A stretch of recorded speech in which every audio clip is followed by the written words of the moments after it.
What's up, Cardfighters? Chris here from Vanguard Central. We got the top 5 budget decks. Stand up, Vanguard!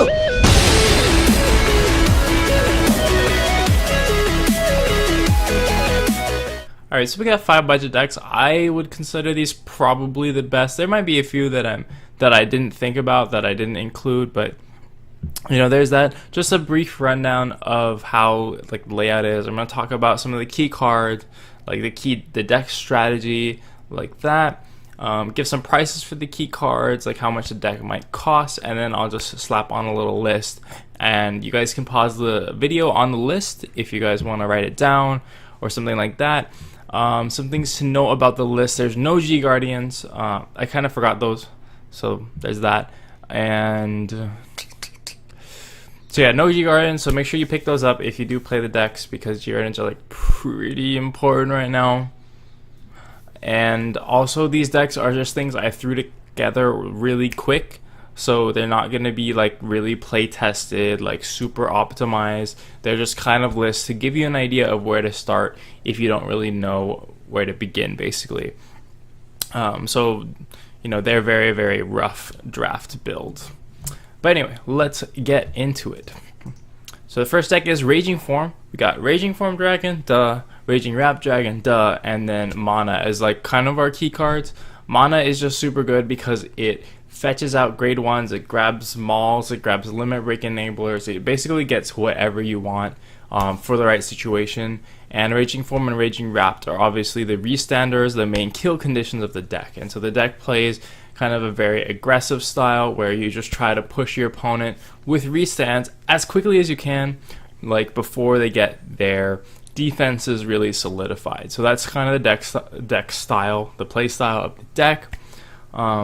If you're interested in that, the prices are going to be 4, 8, and 6. So it's a little pricey. I think it's one of the more expensive ones. So like these 3 cards get you around $80. And then there's obviously like some extra commons and stuff. But I mean, the rest of the deck is basically common, so it should be pretty cheap otherwise. As with all the decks, there's a lot of room to grow this. Like there's always stride options available to all the decks, and there's some main deck options available to them. But mostly, you can upgrade the decks a lot by adding some new and other strides. You know. So here's the list really quick. We'll just keep going. Pause it if you want to. So next we have machinings, and so we'll start with the cards. We got Stag Beetle, Warsicle, and Destroyer up here. So I think, you know, the deck plays a very kind of like gimmicky style where you just hope that your opponent doesn't have grade 3s, and if they don't, then like you win usually. It's like pretty brutal if they don't have grade 3s and they just get destroyed. Boom, boom, boom, boom, boom.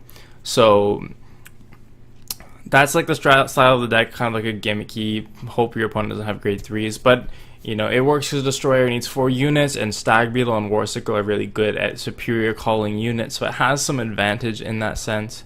And then obviously using Warsicle late game to make them either risk the crit or not, you know, risk not being able to even attack you next turn to get drive checks. It's pretty brutal. This one's pretty cheap, and I think that machinings will always be in the meta just because their gimmick works against anybody. So we got 1, 13, and 2. So the destroyers are pretty expensive, but the rest of the deck is pretty cheap. So like just here, we're probably looking at like $60-ish, maybe going up to 70 depending on how much you put into the rest of the deck.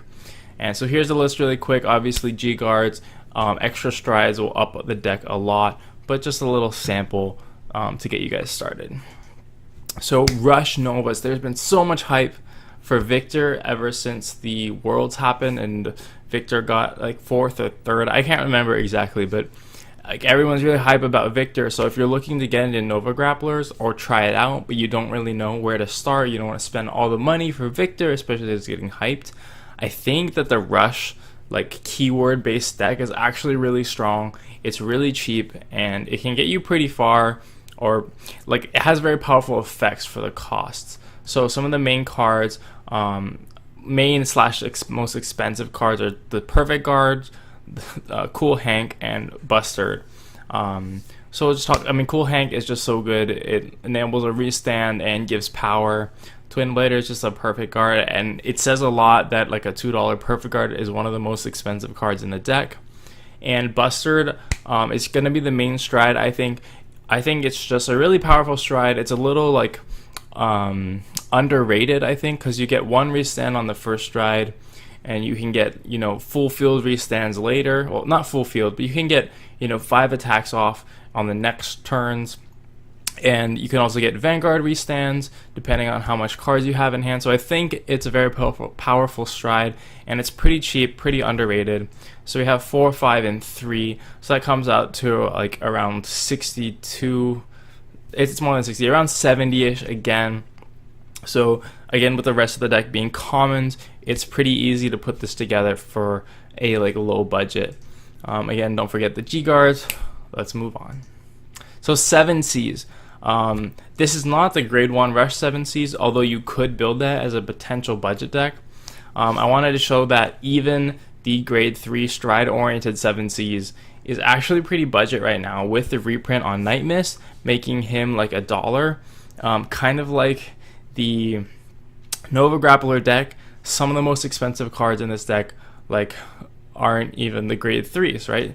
It's going to be the Stride Fodder, excuse the full art, it's the only image I could find quickly.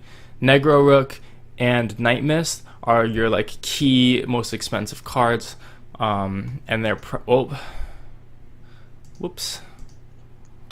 these are going to be your key most expensive cards. It's like 3, 7, 2, so again around $70-ish.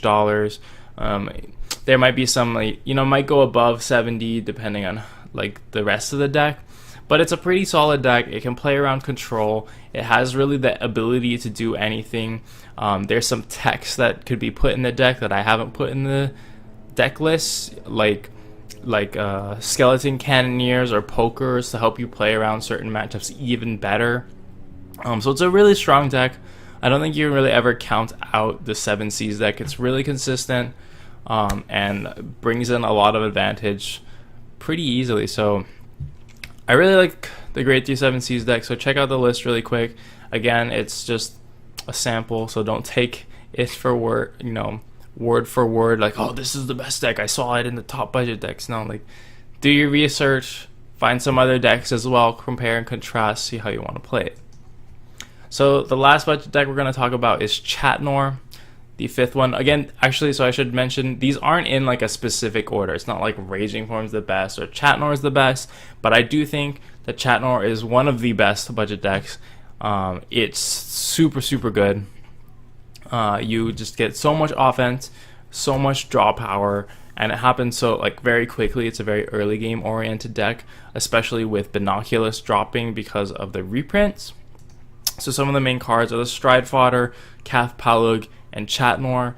I mean, Cath Palug is such an amazing stride. You can draw so many cards and really recover from being, you know, behind. Noir you obviously need for Cath Palug, and also a very powerful effect, letting you draw a lot of cards there. And then strides, you know, Mini Belly is actually very important in the deck because you tend to run low grade 3 counts, so you're going to want to be able to stride a lot. So you got to have Mini Belly for that consistency. So this deck is just an aggressive deck with lots of draw power, and it has a lot of room to grow with the Great Nature support for Honorary Professors coming out in the next set. So if you know, get excited for that. If you're excited for Noir, you know, so if you pick it up for pretty cheap right now, then it's definitely going to pay off if you like the deck, because it will get more support. There's lots of ways to improve it, different strides, different paths to go down for the deck. So just a quick overview, it's 1, 2, and 7 for some of the more expensive cards in the deck. And again, bringing us around $70, give or take, depending on the rest of the cards you decide to include in the deck. So here's the deck list for that really quick. We're just going to pause it here. Thanks for watching, guys. Make sure to comment down below if you have any questions, any comments. What are your favorite budget decks? Let us know. Make sure you subscribe for more content. We got a lot coming out, some deck profiles, matches, the usual stuff, as well as some new stuff that we got planned as well. Thanks for watching, guys. I hope you liked the video. I hope you learned something, found a deck you wanted to try out. Make sure to comment down below if you have any questions, any comments, your thoughts on any budget decks, what your favorite one is, something like that. Make sure you subscribe for some more content, like, you know, the deck profiles and matches that usually come out, and we got some other stuff in the works, so stay excited for that. And yeah, that's about it. Thanks again for watching. Vanguard Central out.